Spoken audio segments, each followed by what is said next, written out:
Thank you for watching KTN News and welcome back to News Day. Issues to do with power in the country have continued to hit the headlines. What are Kenyans saying? What is the government saying about it? But most importantly, what is the power supplier Kenya Power have to say about this? We have an interview with Kenya Power MD and CEO who's being interviewed at Spice FM. Let's cross over and follow that live. Take it as is. Exactly. Possibly when you take a rose, it may also have some thorns on it, but it is beautiful and it's good.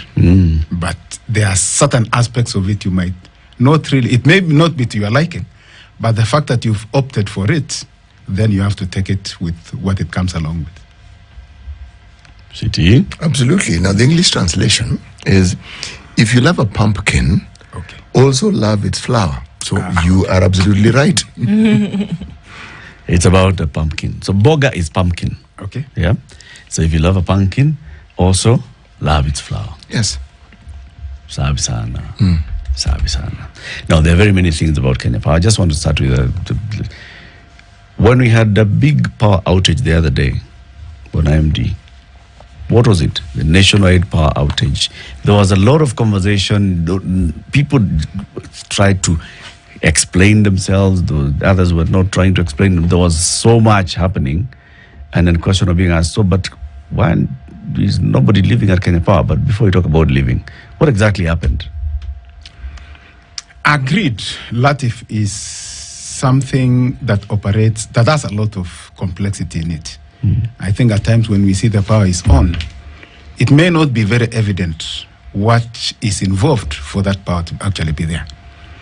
There is one of our most crucial installations, which is the National Control Center. And this is the center of activity where when you see power flowing at any part of the country, then it means that there is a team who are really actively looking at ensuring that grid is available. In Kenya, for example, apart from what is called the off-grid stations, and the off-grid stations are the ones which are running on generators, the likes of Lodwar and some far-flung towns, those ones run on their own generators, but the rest of the grid is connected. What I mean by connected, and I think you had even mentioned such a word, energized and connected, what that means that what happens in one part of the country will also affect the entire grid. In an interconnected grid, you have a failure in one part, and if you don't manage it well, it can cascade and you get a total failure. Now, in terms of for power and for even this place to be receiving this power, there are a number of interventions at different levels. At the most critical level or the initial level is generation. There are those who generate this power that we're using right now. And this generation, again, may not be in one location. Like the biggest generations could be the hydros, which are in the Seven Forks.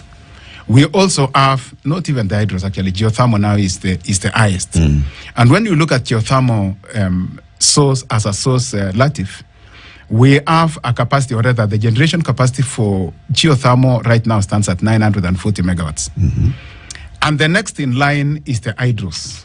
The hydros do about 839. And these are hydros that are spread. Of course, the largest, like I said, is the Cascade. That is the Seven Forks. But we even have one on the northern part of Kenya, which is called the Tarkwel. And that one generates about 106. But when you sum the total of all that is generated from hydros, it comes to 839. The next in line now would be what is called the variable renewable energy sources. We are talking here about solar and wind. And here we have the largest plant being the electrical wind power. And I think it is even stated to be the largest in Africa.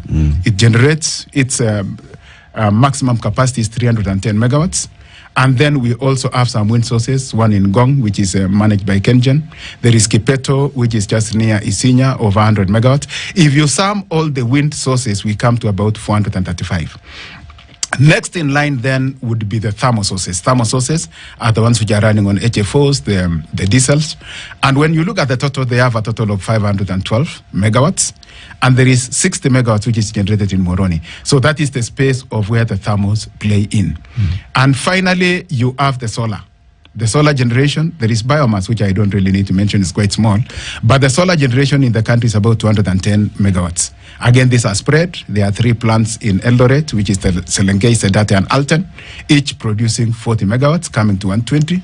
There is Garissa Solar, which is by REREC, which is in Garissa, about 55 megawatts. And then we have one which is called Malindi Solar. It's in a place called Weru. Now, when you look at that, we've talked about all the generation capacity. To move this power from where it's generated, like I've alluded to, these are spread across various corners of the country, is now where the transmission comes in. And maybe just for the sake of the listeners, what does happen at generation level? We generate at a much lower voltage. At times, it's about just 3,000 volts to about 11,000 volts. Now, the reason why, of course, it is generated at a level. But what kicks in next, Latif, is the transmission. Now, you have to move this power to the load centers where this power is required. So even that generation that we are doing in the northern part of Kenya, almost 435 kilometers away from Suswa, that's something about like the Electrocana, and then, of course, you come another 100 kilometers, that power is the one that could be supplying even this particular point right now. Actually, the whole generation come together to supply the demand that is there. Now, at the level of transmission, you have to take the voltage to be very high. Without really going into a lot of technicality, the higher the voltage you use to move power, the lower the losses. And this is really what the public should know. Whenever you move power from any location to the next, there must be losses. The only issue is, what do you want to allow for your losses? And the mechanism with which you can use to minimize them is to take it to the highest voltage possible. And then, of course, you also use the conductors that are as thick as possible. When you use a conductor that is very thick, then the losses, you'll never eliminate. You can only reduce the quantum. But the moment, again, you take the voltage to be very high, the more costly the infrastructure. It has to be carried by pylons, possibly in excess of 80, 100 meters tall. So one has to strike a balance always to what should I allow for the losses? Because if you want to minimize to the lowest, you really have to pay for it. So one strikes an economical balance where we say, no, let's allow this and let's compromise, use this size of conductors, use this voltage to move it. Right. Now, once you reach the destination, you now have to transform it to a lower voltage before finally you supply even to a studio like here, where 3-phase is 415, and if it's a single phase, it's 240. So that is the entire value chain of the movement of this power. Now, what happens at the national control? During the course of the day, the power demands in the entire grid will keep varying. When everyone is asleep, the power demand in this country is very low. It can even come as low as 100 megawatts. But the moment you reach about 6 p.m. in the evening, you notice the power now rising up, possibly from around 1700. In a short while, it's 1800, it's 19, it is 2000, and the maximum demand so far in the country is 2170. So what then happens, Latif, is that the guys at the National Control Center will keep monitoring the power demand, and they bring in generation to meet it.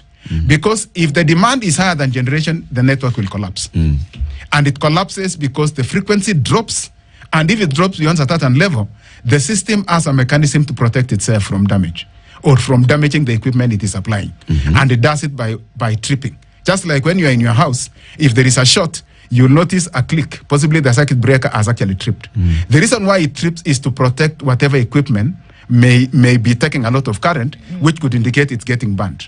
So the entire grid also is managed or is controlled by a very complicated protection system, where it keeps monitoring. The two parameters which are kept monitored throughout the entire duration that power is applied is, one, the frequency and the voltage. You want to maintain them to where they are meant to be. So that if your socket is to give you 240, then it monitors that it's not plus or minus 5%. So if it goes beyond 240 plus 5% of it, which is 12, then it should actually trip. So those are the parameters it keeps monitoring. On the frequency side, the frequency used in this country is 50 hertz. If it again drops beyond upper or lower, then it trips. So what happens is this, Latif, if the demand is higher than what is being supplied, the frequency goes down. And if it goes down beyond the thresholds, the protection system just shuts down to protect itself. And before you know it, at times you can have a national blackout. So what are the control mechanisms? We have what is called, to protect the system, we have what is called under-frequency load shedding. Under-frequency or over-frequency. The two are opposite to one another. Under-frequency occurs when you lose a generation or the demand is higher than the supply. If the demand is higher than a supply, it's almost like if you overload a lorry, it's no longer moving at the speed it ought to move. Yeah. Like if you drop a load onto it and it's moving, then it will attempt to start going slowly. Yeah. That is now the frequency coming down by virtue of the load is higher than what it can produce. And when that under frequency happens, we have different levels of load shedding, where automatically the way the system is configured right now, if it drops, say, by less than 100 megawatts, it will go to under frequency load shedding 1. And in that, it just drops certain loads which it knows is commensurate to that one. So instead of leaving the loads trying to overload the system, it sheds off some load so that now the two are balanced. Okay. But if it so happens, Latif, that the amount of power you have lost is so substantial, suddenly, and it is sudden, that the protection system cannot mitigate it, then you could actually be staring at a blackout. And that is exactly what happened. On that material day, we lost 270 megawatts. If it was under 100, maybe even to about 150, the under-frequency load shedding schemes would just have dealt with it. But on this particular time, the quantum was so high that it was unable to respond to it as fast as it should have done if the network was to be maintained. And how did we lose 200 megawatts suddenly? No, in terms of maybe again to debunk that, there are a lot of trips in the course of the day.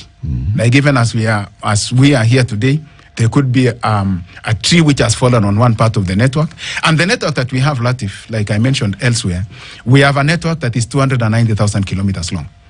290,000. The circumference of the Earth along the equator is just about 40,000. So the network size that we are dealing with is almost 8 times round the circumference of the Earth along the equator. That is a massive and a very long network. And in that part, you know, when you have such a massive network, Latif, you would have situations where possibly a tree is falling on one part of the network. And ordinarily, when you have what is called a short circuit, a lot of current is drawn, and that's actually why at times you see fire and you see burning. And that in itself would even appear like a load. It would appear like a very big load has been thrown onto the grid at a particular instance. And the system then isolates it. So those are trips that do occur across the entire network.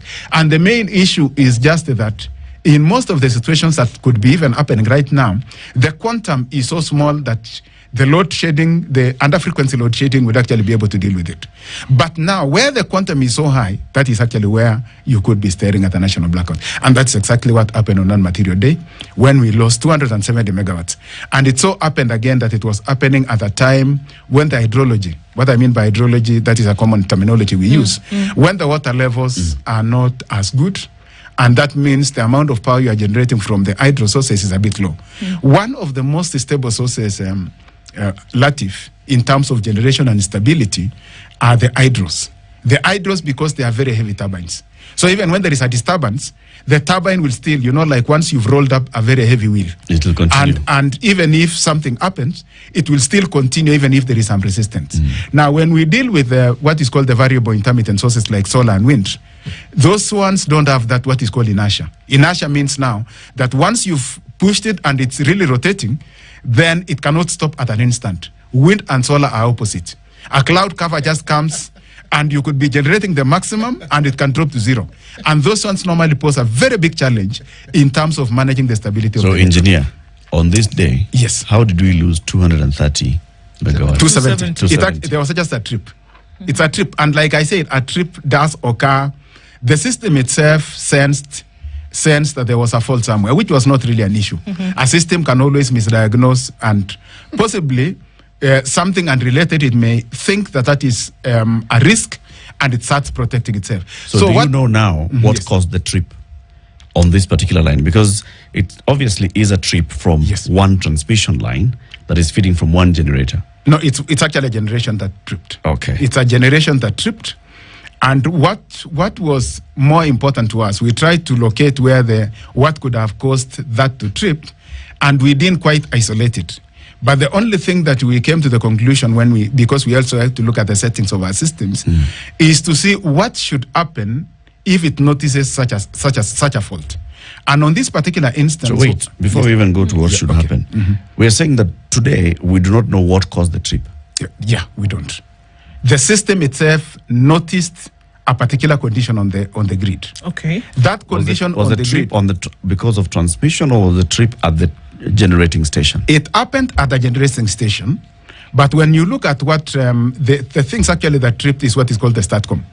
And these STATCOMs are the ones which monitor the voltage of a particular bus to ensure that it is stable. On this particular instance, Latif, from the generator, the STATCOMs saw a condition on the grid. And this condition on the grid made it believe that this was a very big risk and it needed to protect itself. What did it see? Now, it saw a fault, but that fault we are unable to trace it. But the important factor which we just wanted to highlight was, how do we mitigate against such? Because the systems will always see certain conditions on the line and they may misdiagnose it and react in a negative way. On this particular instance, what they did notice is that when this particular system would see a fault, it would take a very short time before it protects itself. Okay. And if it's an erroneous and a spurious, you can have a spurious event. I mean, in a grid that size, a small thing happening in one part of the country, one may actually misinterpret it and think and overestimate the impact and start protecting itself. Because you see, the purpose of a protection system, Latif, is to ensure, because these installations are very expensive. And if it's truly a fault, the more you remain in without protecting yourself, the more you risk the damage of that equipment. So there has to be a balance between two things. How long should you remain in before you react, or should you react immediately? And those are now the settings we had to work on, because we did notice that the particular system was using a non-standard time to get out before remaining. It's meant to remain for a period of about 600 milliseconds. So once you see a fault, do not just instantaneously trip. And that is actually what exactly happened for that one. So we would not even fault it for seeing a fault. We faulted it for operating instantaneously. Okay. If it had remained for the 600 milliseconds, which is what was required, and if it remained for that long, we would not have lost the grid, then of course we would not have lost. You're saying here that you were not able to trace exactly where the fault was. Till now, we're not sure what caused that particular fault. So then in rectifying that, how then were you able to rectify at that point? Because, there were some hours before there was the restoration of power. Some parts of the country then were restored much later than the rest. And then also to see that to mitigate against something from happening in the future, how can you do that if you do not know what caused this problem at this point? What I said is that in a grid this big, there are a number of things, and indeed I did even mention that right now as we are talking, there might be some small trips happening in part of the network. And some of those trips could be legitimate. They could actually be arising out of a true fault. But a number of times the protection systems might be seeing certain occurrences and misinterpret it to be something serious, and then it would trip. And the main issue is, and that's actually what I was focusing on, how do we mitigate? In this particular instance, this generation, or rather the output that came from the protection systems, because we are able to, once after a blackout has occurred, maybe just again for the sake of the public, we are able to go to each of these plants and download information from relays. We have what is called a disturbance record. A disturbance record, you are able to go to any plant, download it and see to the most minimal time how the system behaved before it collapsed. And you'll actually see the waveforms about the current, the voltage, and all this, and why it behaved that way. For this particular generation, it saw a frequency, it saw a voltage dip in the network. I mean, this particular plant. But when we checked the network, there was no such voltage dip. And of course, we tried trying to really establish why it saw it, and it never made sense. So we focused then on, assume it actually did see a voltage dip, which of course we could not trace it in the rest of the network. We then said, how did the system behave? And one of the things that we did notice is after it saw this voltage dip, it reacted immediately, which is now what was abnormal. And those are now the settings that we had to have them adjusted, so that instead of them responding very quickly to a dip, and indeed, maybe just for the sake of the public again, in a protection system, we have what is called zones of protection. What I mean by a zone of protection, if the system is able to know from where I am and where I'm seeing this fault, is it nearest to me or nearest to my neighbor? If it's nearest to me, then I should be the first one to react. So there are actually time differences. I would say, for example, if the fault is in my reach, then I should react within 20 milliseconds. And my nearby system is also configured to say, if I see there is a fault in my neighbor and he does not respond within 20 milliseconds, then I would assume that this protection system has failed, so I should actually start responding. So the one that should respond the first is the one nearest to the fault. It is actually called protection grading, where you configure which one should react first. There is zone 1, zone 2, the backward zone. There are a number of things one configures. And the whole essence is so that if it is nearest to me, then I should be the one to react first. But if after, you should wait. You should not, as a neighbor, start responding to my somebody else's fire. Yes, somebody else's fire. Before they call you. Within the 20 seconds. I should wait for you to respond first. If you don't respond, then I see my neighbor is in trouble, so I should actually kick in and maybe save him. So in this particular instance, the time it took to respond, while it would appear that it was seeing a fault far away from it, was shorter than it should have had. And those are actually the things now we are saying. This protection system needs to be configured. We need to see what are the reaction times and what are the times it should actually have waited before responding. You were going to a break. You have a burning question. Ask it, and then we'll take the break. Well, it's a two-pronged question. Yes. One, yes, the protection system seems to have been a bit over-enthusiastic. Yes. Clearly. But in giving us a blackout, if, let's say, there was a genuine fault and it did not react, yes, would the damage have been far greater in terms of what it would cost us and what the effect would be? And is that enthusiasm by the protective system justified? Now, for a protection system, Muga, the main challenge would be if, for example, you don't protect yourself. I'm talking about the STATCOMs in question. And it's so because why would you protect yourself? That would mean the currents flowing in the network may be of a degree that it will damage the equipment. Yes. And if it doesn't protect itself and it now exposes itself to that damage, and it so happens that that STATCOM now gets damaged, it may take over a year to get another one. So the challenge would be the impact on the wider grid would be so massive that you actually don't want to envisage it. Because the generation then from that part of the country, which could be 300 megawatts, you may not have it for a whole 1 year. And if you load shed 300 megawatts for a whole year, that would actually be too expensive. So the protection systems are there to ensure you really, one, it is not just to protect itself. It is to protect whatever may also suffer as a result of that fault. Because that would mean if it's a true fault and it could be a factory catching fire, then if I don't disconnect and trip this network, then that factory may be staring at a complete damage of that equipment or of whatever equipment they are using. So the whole essence of protection system is really to do that, protect. So the lesser of two evils is that black.